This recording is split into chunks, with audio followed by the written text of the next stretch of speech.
Coucou, bonjour, bonjour, bonjour famille, que le nom du Seigneur soit béni, que l'Éternel vous bénisse, que l'Éternel vous fortifie, que chacun de nous ce matin dans sa présence lui rende la louange et la gloire qui lui sont dues. Alléluia. Amen, amen, amen. Alors ce matin, je viens encore à toi, bien-aimé, pour te fortifier par ce cantique et le message de Luc chapitre 8 à partir du verset 43. Alléluia.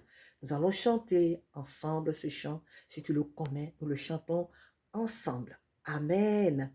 Amen.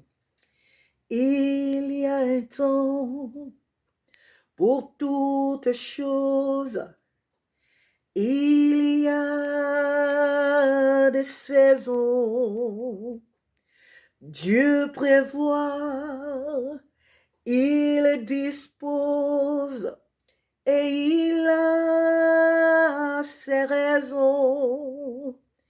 Un temps pour rire et pour pleurer, un temps pour naître et s'en aller.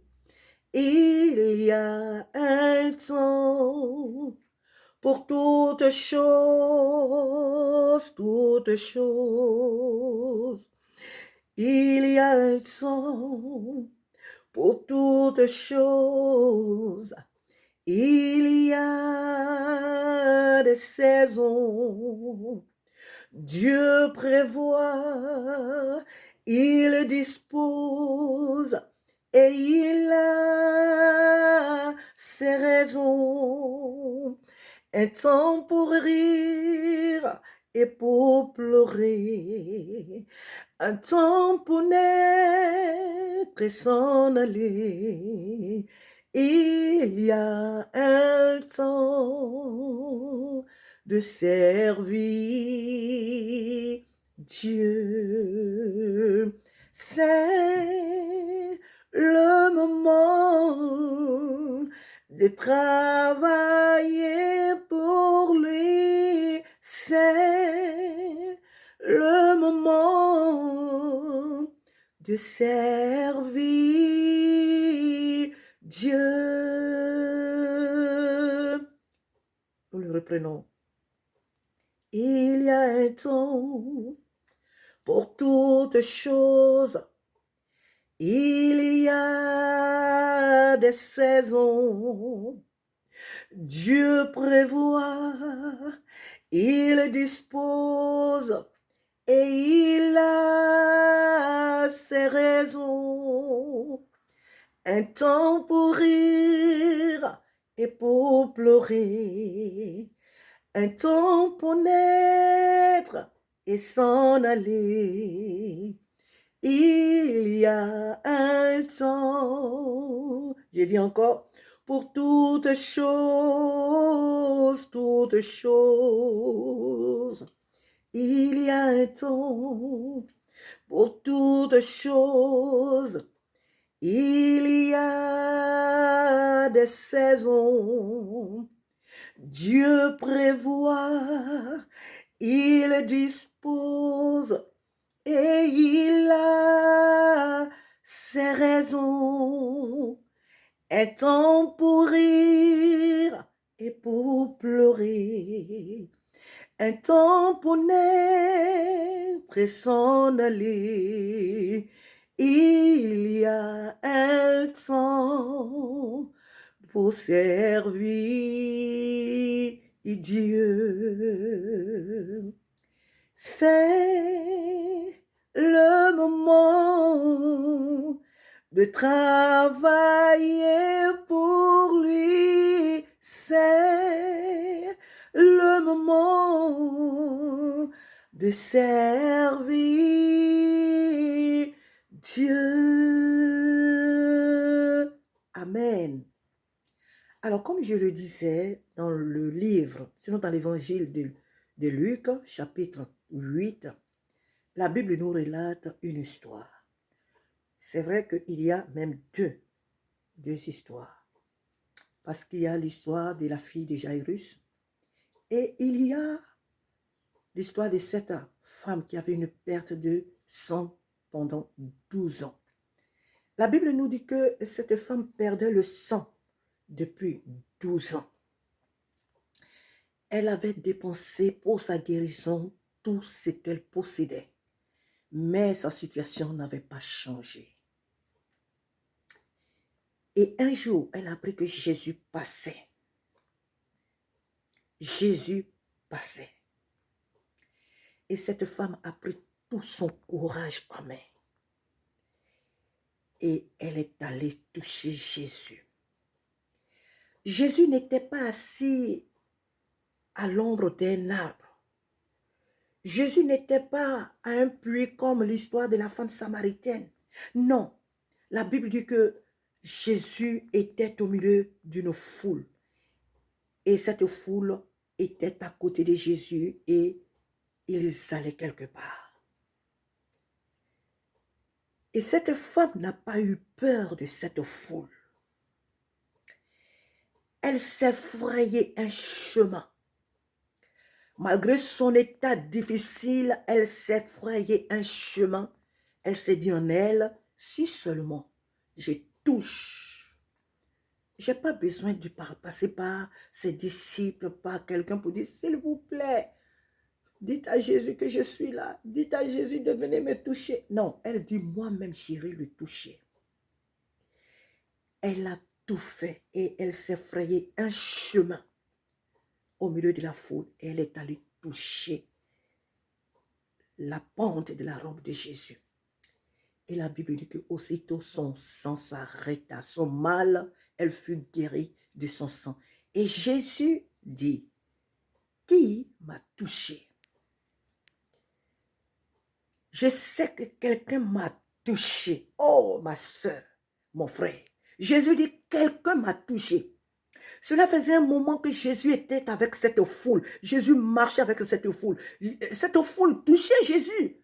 Mais Jésus, ça ne l'avait pas interpellé. La manière dont cette foule le touchait ne l'avait pas touché en un mot.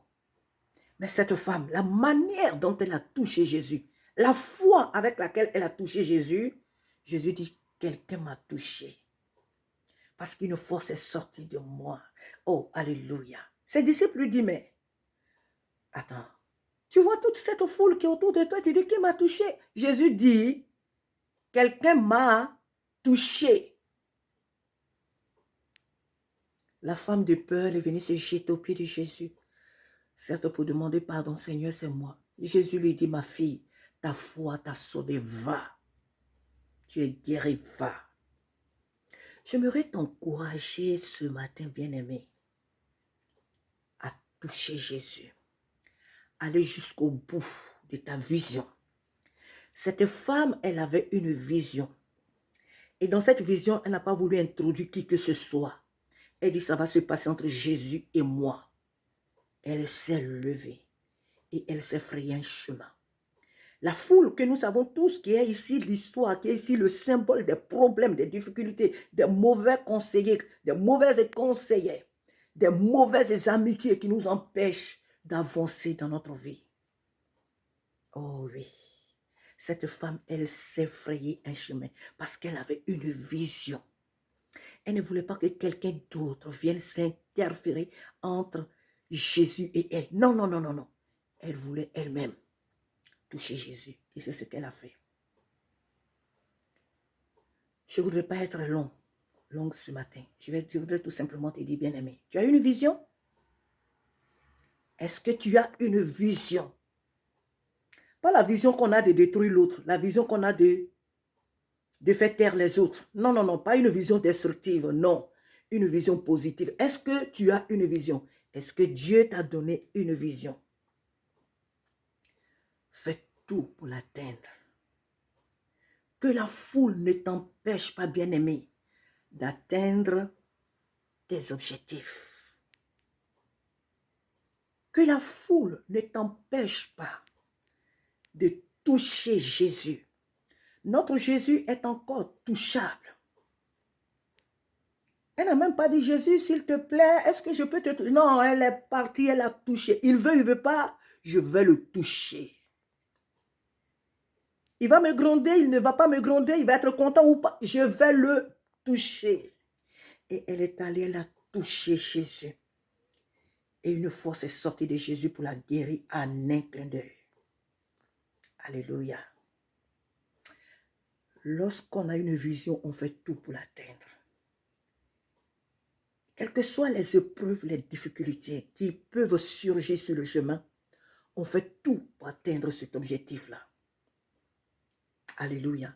La persévérance, l'audace affronte des grosses bénédictions qui impactent les autres. Pourquoi? Aujourd'hui, nous parlons d'elle. Si elle n'avait pas agi de la sorte, son histoire serait comme ça, négative. Peut-être que la Bible allait parler d'elle, mais d'une manière négative. Mais aujourd'hui, nous parlons d'elle. La persévérance, l'audace, le courage enfantent des bénédictions qui impactent des vies, qui impactent nos familles, qui impactent des nations. L'audace et le courage, c'est construire une histoire. Car l'histoire est facile à raconter qu'à vivre. Ma soeur, construis ton histoire. Mon frère, construis ton histoire. Peu importe les épreuves et les difficultés, va jusqu'au bout. Peu importe ce que les gens disent de toi, de ce que les gens font, aucun sorcier ne peut t'arrêter. Aucune sorcière, aucune situation dans ce monde ne peut t'arrêter. Si Dieu est avec toi, tu iras jusqu'au bout. Tout dépend de toi. Il y a un temps pour chaque chose. C'est le temps de servir Dieu. Mais l'objectif au premier doit être de plaire à Jésus-Christ. Jésus m'a sauvé. Ah, Jésus m'a sauvé. Qu'attend-il de moi? Pourquoi m'a-t-il sauvé? Si tu ne le sais pas, demande-lui, il te le dira. Notre premier objectif, c'est d'abord de plaire à celui qui nous a invités dans son champ. Et lorsque nous venons à lui, alors il nous dit ce que nous devons faire. C'est lui le maître. Il y a un temps pour pleurer, il y a un temps pour rire, il y a un temps pour chaque chose. Il est temps pour toi, ma soeur, il est temps pour toi, mon frère, de te lever et de faire ce à quoi Dieu t'a appelé. As-tu un objectif? Fais tout pour l'atteindre. Cet objectif doit être d'abord de servir Jésus-Christ de tout ton cœur, de toute ton âme, peu importe les circonstances ou peu importe les lieux où tu te trouves. Au milieu d'une forêt, dans un village au fond, Dieu t'a appelé là où tu es, Dieu te sait là où tu te trouves, alors lève-toi et accomplis ce à quoi il t'a appelé. Prends courage, que la foule ne t'empêche pas de toucher Jésus, parce que notre Jésus est encore touchable. À lui seul soit toute la gloire. Je te souhaite un très très bon dimanche, une très très bonne semaine de victoire. Alléluia, sur toutes tes difficultés, tes épreuves. Tu as mal, pleure, bien-aimé. Si tu as mal, il faut pleurer. Il faut pleurer. Mais fais un peu comme David. Lève-toi, essuie tes larmes et continue la marche. Quand on a une vision, oui, on pleure. Mais on doit se lever et continuer. Parce que si Dieu est avec nous, nous ferons des exploits. Que Dieu te bénisse et à très, très bientôt par la grâce de Dieu. Amen. Jésus revient bientôt. Apprêtons-nous. Sanctifions-nous. Notre Maître revient bientôt nous chercher. Amen. Apprêtons-nous. Amen. Pour toi qui ne l'as pas encore accepté comme ton Seigneur et ton Sauveur, je t'invite à donner ton cœur à Jésus. Ne va pas chez les marabouts, ils ne pourront pas te sauver. Ne va pas chez des devins. Ne cherche pas la solution de ton problème dans les horoscopes. Ils ne pourront pas résoudre le problème que tu as. Il n'y a que Jésus qui est la solution. Car chaque créateur est la solution de sa création. Chaque créateur est la solution de sa création, des problèmes que rencontre sa création ou sa créature.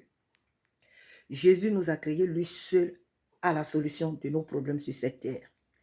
Alors donne-lui ton cœur, donne-lui ta vie, par tes paroles, dis tout simplement, j'ai entendu parler de toi Jésus, pardonne mes fautes, pardonne tous mes péchés, je te donne ma vie. Montre-moi un lieu où je dois aller prier, une église où je dois aller prier. Viens habiter dans ma vie, fais de moi ton enfant, je te confesse désormais comme mon Seigneur et mon Sauveur. Merci de m'accepter dans ta famille, Seigneur. Amen. C'est simple. Il n'y a rien à payer. C'est gratuit. Amen. Que Dieu te bénisse encore et très, très, très bon mois de novembre. Et je dirais même très bonne fin d'année 2024. À très bientôt. Amen. Amen.